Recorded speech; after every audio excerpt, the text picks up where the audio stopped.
हाँ भाई, पैसे तो पूरे हैं। मैंने तो दस्तखत कर दिए हैं। अब तुम भी इन कागजातों पर अपने दस्तखत कर दो। हाँ हीरा भाई, अभी कर देता हूँ। ये लो कैलाश, जमीन के कागजात। आज से मेरे खेत के मालिक तुम हुए। अच्छा हीरा भाई, अब मैं चलता हूँ। फिर कैलाश जमीन के कागजात लेकर वहां से चला जाता है। तभी अंदर से हीरालाल की पत्नी वहां आती है और हीरालाल से कहती है, वाह जी वाह, आपने तो आज कमाल कर दिया। आखिरकार उस मनहूस जमीन से हमें छुटकारा मिल ही गया। हीरालाल मुस्कुराकर कहता है, तुम बिल्कुल सही कहती हो भाग्यवान। वो जमीन तो मेरी जान का जंजाल बन गई थी। अच्छा हुआ ये बेवकूफ कैलाश मुझे मिल गया और मैंने ये जमीन इसके पल्ले बांध दी। रात को खाना खाते समय कैलाश की पत्नी उससे पूछती है, क्यों जी, तुमने जो खेत खरीदे हैं वो कैसे हैं? वहाँ की जमीन कैसी है? अरे भाग्यवान, जमीन तो बहुत अच्छी है। मैं पूरे दावे से कहता हूँ, अगर उस पर सही तरीके से खेती की जाए तो वो सोना उगलेगी, सोना। भगवान करे आपकी बात सच निकले और हमारे बुरे दिन जल्द ही खत्म हो जाए। फिर अगले दिन कैलाश खेतों पर पहुंचता है। फिर शाम तक काम करने के बाद कैलाश अपना सारा सामान उसी पेड़ के नीचे छोड़कर अपने घर लौट जाता है। फिर अगले दिन कैलाश खेतों पर पहुंचता है। कैलाश ये देखकर हैरान हो जाता है कि उस पेड़ के नीचे से उसके द्वारा छोड़े गए सारे सामान गायब है। अरे भगवान, ये क्या हो गया? मेरा सारा सामान कहाँ गायब हो गया? मेरा तो बड़ा नुकसान हो गया। रात को जरूर कोई चोर यहाँ आकर सारा सामान उठा ले गया होगा।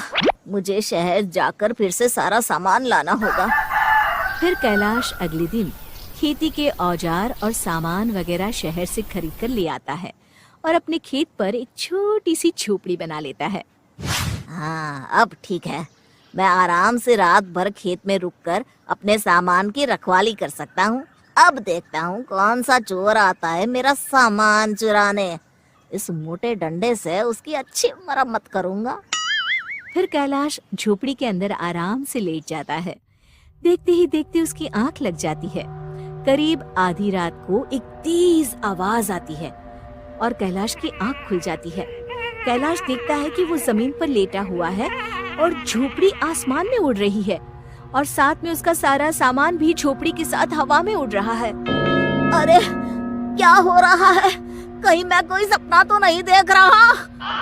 तभी कैलाश को किसी औरत की डरावनी आवाज सुनाई देती है।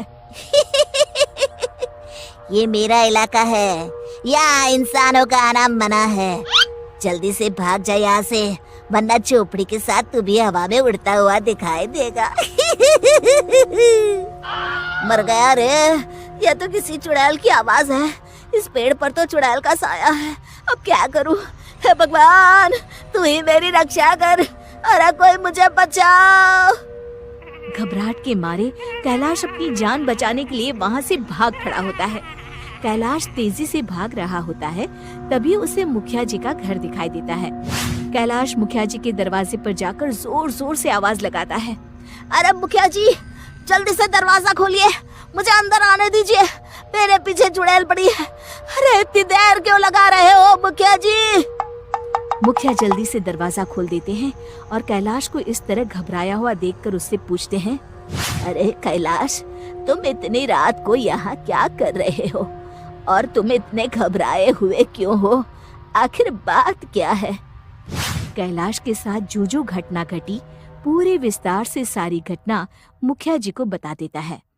कैलाश की बात सुनकर मुखिया जी क्रोधित होकर कैलाश से कहते हैं, अरे बेवकूफ, किसने तुझसे कहा था वो जमीन खरीदने के लिए? हीरालाल तो एक नंबर का चालाक आदमी है। उसने अपनी बातों में फंसाकर वो जमीन तुझे बेच दी। बहुत साल पहले हमारे बाप दादा उस जमीन पर मुर्दे जलाया करते थे। तभी से उस जमीन पर चुड़ैल का साया है, इसलिए उस जमीन के आसपास कोई जाता भी नहीं। कैलाश आशा भरी नजरों से मुखिया जी को देखते हुए कहता है, आप जो उचित समझते हैं वो करिए। बस मेरे खेतों को उस चुड़ैल से मुक्ति दिलवाइए। फिर अगले दिन मुखिया कुछ गांव वालों को लेकर उस खेत में पहुंचते हैं और वहां पूजा पाठ करके पेड़ के नीचे एक छोटा सा शिव जी का मंदिर स्थापित कर देते हैं। देख कैलाश, अब मंदिर स्थापित हो गया है। अब महादेव की कृपा से चुड़ैल तेरे खेत के आसपास भी नहीं भटकेगी। चलो अब हम सब यहाँ से चलते हैं। रात को चुड़ैल खेत के पास वापस आती है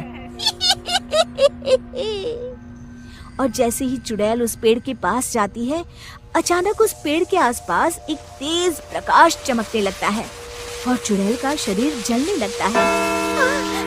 ये क्या हो रहा है मुझे? तभी चुड़ैल की नजर पेड़ के नीचे बने शंकर जी के मंदिर पर पड़ती है। ये तो शिव जी का मंदिर है। इनकी शक्ति के सामने मैं नहीं टिक सकती। अगर मैं ज्यादा देर यहाँ रुकी तो जलकर राख हो जाऊंगी। मुझे अपनी जान बचाकर यहाँ से भाग जाना चाहिए। इसी में मेरी भलाई है। इस तरह शंकर भगवान की शक्ति से डरकर वो चुड़ैल हमेशा के लिए वहां से भाग जाती है। शिक्षा, बुराई पर सदा अच्छाई की ही जीत होती है।